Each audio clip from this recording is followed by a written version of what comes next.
राहुल जी ने कहा है कि मोदी जी का डायरेक्ट कनेक्शन है भगवान जी के साथ, क्या कहना है इसमें? इसमें कोई सोचने वाली बात थोड़ी है। हाँ। ये तो मोदी जी ने खुद ही बताया था देश की जनता को इसी चुनाव में। कोई बहुत पुराना भाषण भी नहीं है कि 2014 वाला हो जो हम भूल जाए। अभी तो बोला था कि मैं तो नॉन बायोलॉजिकल हूँ, उन्होंने बता दिया था। तो नॉन बायोलॉजिकल तो सीधे भगवान से कनेक्शन है ही उनका।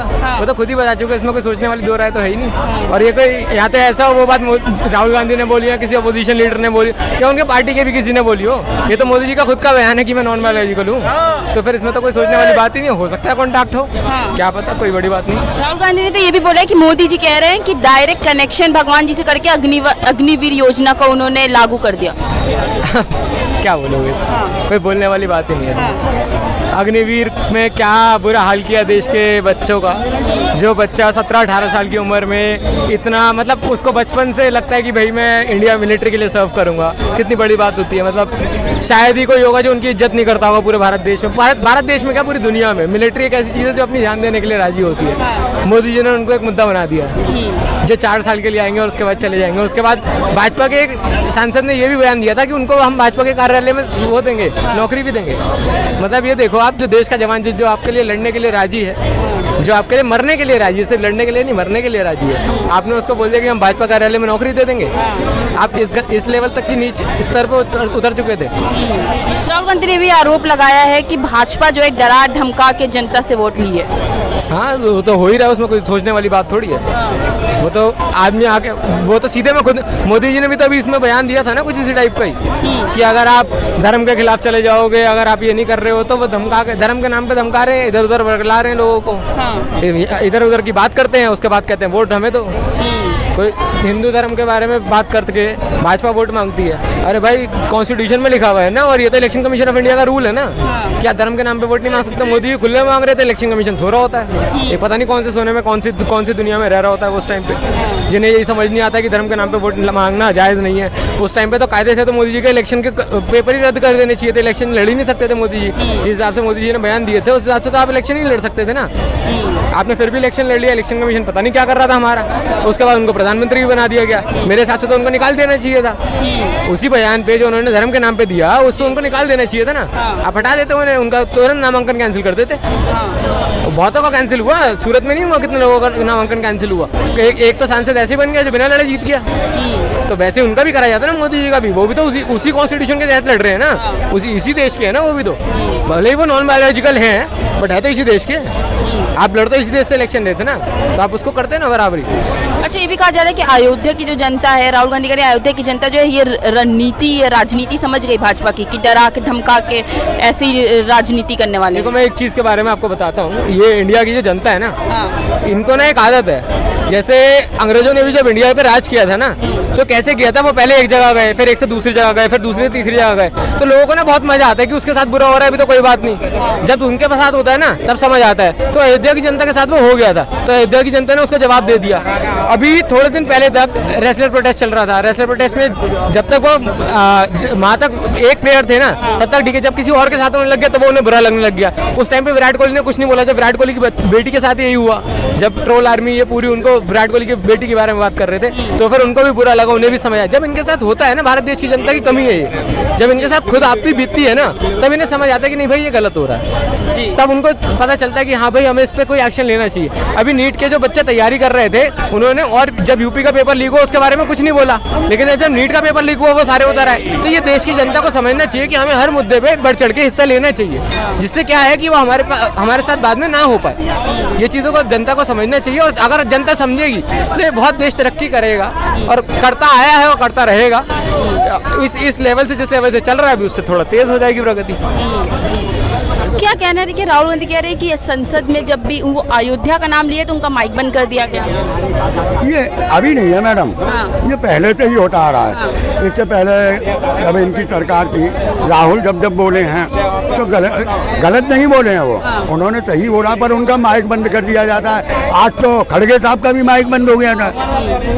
अब ये विपक्षी का ही माइक क्यों बंद होता है? जब ये पक्ष के नेता बोल रहे होते हैं तब वो माइक काम करता रहता है, विपक्षी के बोलने से क्यों माइक बंद होता है? तो ये तो इनकी सोची समझी एक साजिश है, क्योंकि ये सिर्फ अपनी बुराई नहीं सुनना चाहते, ये सिर्फ इनका काम है। अब देखो ना मैडम, 40 साल बीत गए, इमरजेंसी को लगे हुए, आज तक उसे रो रहे हैं। अरे 40 साल पुरानी बात हो गई, देश आज़ाद हुए 75 साल हो गए।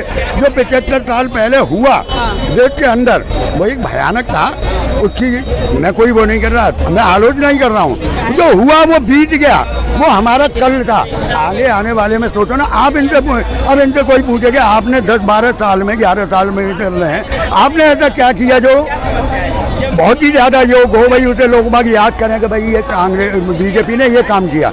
और एक आज मैंने सुना था अभी कि राहुल गांधी ने कहा था कि मोदी जी की बात राम से होती है। क्या कहने, राहुल जी ने बोला कि देखिए डायरेक्ट कनेक्शन है मोदी जी का भगवान। ये राहुल जी ने उन्हीं की बात दोहराई है, ये तो मोदी जी ने बोला था कि भाई मेरी राम से बातें होती हैं। और वो तो महापुरुष हैं भाई, उनकी तो देखो मैडम ऐसा है, ये लोग बाग इतने ज़्यादा नीचे जा चुकी है बीजेपी, ये वोट और सत्ते के लिए ये कुछ भी कर सकती है। अभी लोग बाग कांग्रेस की बुराई करने में लगे हुए हैं। राम मंदिर में से पानी चूहा, न्यूज में भी आया, पेपर में भी आया, राम पथ भी टूट गया पहली बार इसमें। अयोध्या के रेलवे स्टेशन की बाउंड्री टूट गई। इनका विकास ये है क्योंकि ये सिर्फ पैसा ले, मतलब वो है चंदा दो और धंधा लो। इनका कोई भी नेता कि भाई ये ऐसे कैसे हुआ 6 महीने के अंदर अंदर, जिस पे लाखों करोड़ों रुपए तुमने खर्च किए हैं और जिसकी तुम मिसाल दे रहे हो अयोध्या में हमने बहुत निर्माण करवाया, बहुत काम किया। अगर ऐसा निर्माण किया है, अगर ये इससे पहले कांग्रेस के टाइम में इनकी सरकार होती, जो कांग्रेस थी तब, तो अब तक तो मेरे ख्याल से आधा हिंदुस्तान ही रह गया होगा। इन्होंने ऐसा विकास किया है कि विकास की ऐसी झड़ी लगाई है ना, पर वो चल नहीं रहे, कोई उद्घाटन से पहले गिर रहे हैं। अटल सेतु जो इनका बहुत बड़ा सपना था, उसमें दरार पड़ रही है। शायद हो सकता है ये इनसे भगवान राम ने कहा हो कि भाई ऐसा करना, जब भी मैं बार बार आता रहूँगा और मेरे नाम लेके तुम वोट मांगते रहना। और दरअसल क्या ना मैडम, मैंने पहले भी कहा था, 1 मिनट भाई साहब, मैंने पहले भी कहा था हिंदुओं का दुश्मन हिंदू है। जिस दिन ये हिंदू समझ जाएंगे ना कौन हमारे लिए सही है और कौन गलत है, उस दिन सब कुछ हालात सुधर जाएंगे। क्योंकि कुछ हिंदू बट गए हैं जो बीजेपी का फेवर करते हैं, और कुछ ऐसे हैं जो किसी का फेवर नहीं करते, जो सच को सच कहते हैं, गलत को गलत कहते हैं। ये लोग बात जो बीजेपी की आंख मीच के विश्वास करते हैं उनकी बातों पे, जब तक ये आंख नहीं खोलेंगे ना, इस देश का ऐसा ही होता रहेगा, कोई सुधार नहीं होगा। अच्छा, क्या कहना है कि राहुल गांधी कह रहे कि जनता समझ गई कि बीजेपी किस तरीके से डरा धमका के राजनीति कर रही है। ये सही बात है मैडम, सही बात है। अभी देखो इलेक्शन में क्या हुआ सन 2024 के में कि भाई मोदी को 400 दो, संविधान बदल देंगे। संविधान में संशोधन होते हैं, वक्त के साथ सभी सरकारों ने संशोधन किए हैं, मोदी जी ने किए हैं, कांग्रेस के टाइम में इंदिरा जी ने, राजीव ने, नेहरू जी ने, मतलब होते रहे हैं। और एक संविधान बदलना वो अलग चीज़ है। अगर अब ये संविधान को पे सिर झुका रहे हैं और उसे नमस्कार कर रहे हैं संविधान को, क्या मोदी जी के नेताओं ने, सांसदों ने भाषण नहीं दिया कि हमें 400 सीट दो, हम संविधान बदल देंगे? अगर संविधान से इतना ही मोदी जी को प्यार था तो बोल देना मुँह से कि भाई ये सब गलत बात है। क्यों कि उस टाइम वो लोग बाग शायद उन्हें संविधान गलत लग रहा था कि भाई संविधान गलत है हिंदुस्तान का। अब शायद वो मोदी जी ने अगर संविधान के साथ सामने सिर झुका दिया तो संविधान सही हो गया। यही जिस दिन लोग बाग ये समझने लगेंगे ना, तो ये डराने धमकाने वाली राजनीति खत्म हो जाएगी। एक हिंदुस्तान की जनता के पास यही एक हक है वोट देने का, और ये भी दबाव में देते हैं। तो ऐसे वोट देने से क्या फायदा? फिर इलेक्शन ही क्यों होते हैं? सरकार चलने दो, हमें तो जी रहे हैं, मतलब ये सोच लो हम तो जी रहे हैं, हम तो कमा रहे हैं और जी रहे हैं, आगे भी आने वाले जिएंगे। पर ये भविष्य नहीं है देश का, भविष्य नहीं है। युवाओं के सपने हैं, पेपर लीक हो रहे हैं, कहीं कुछ हो रहा है, पर इस पर कोई भी नेता नहीं बोलता। और नेता तो छोड़ो, उनके पार्टी के जो कार्यकर्ता हैं उसे गलत नहीं बोलते, गलत को गलत नहीं बोलते। तो ऐसा तो हिंदुस्तान बर्बाद ही है। अच्छा, राहुल जी ने बोला कि असल हिंदू जो है वो कभी भी डराने धमकाने का काम नहीं करेंगे, लेकिन मोदी जी ने आरोप लगाया राहुल गांधी पे कि वो हिंदुओं को डराने धमकाने का बोल रहे हैं कि हिंदू डराते हैं। देखो मैडम, इस बारे में मैं अभी ज़्यादा नहीं कह सकता, उसकी एक वजह है क्योंकि आज मैं सुबह से बहुत बिजी था और मैंने वो दरअसल राहुल का भाषण देखा ही नहीं है, ना पढ़ पाया। अगर उसमें गलत है तो कल आपके चैनल पर जरूर मिलूंगा, अगर गलत है तो गलत बोलूँगा।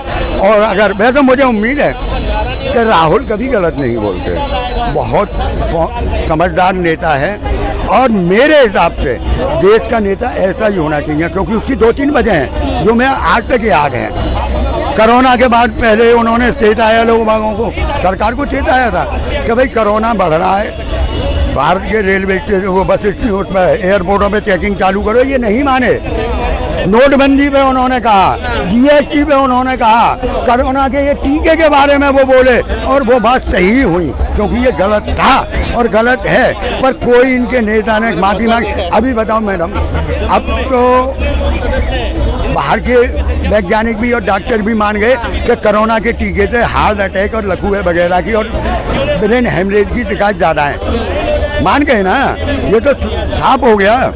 पर आज तक मोदी सरकार ने कोई इसकी वो की कि भाई ये गलत हुआ नहीं, मर रही है पब्लिक, मरने दो, क्या फर्क पड़ता है, हमें तो बेवकूफ़ बैठे हुए हैं, हमारी बात सुन रहे हैं, हम ऐसे ही शासन करते रहेंगे, मरते रहो जो मरना चाहता है, बस मैडम, इससे आगे कुछ नहीं।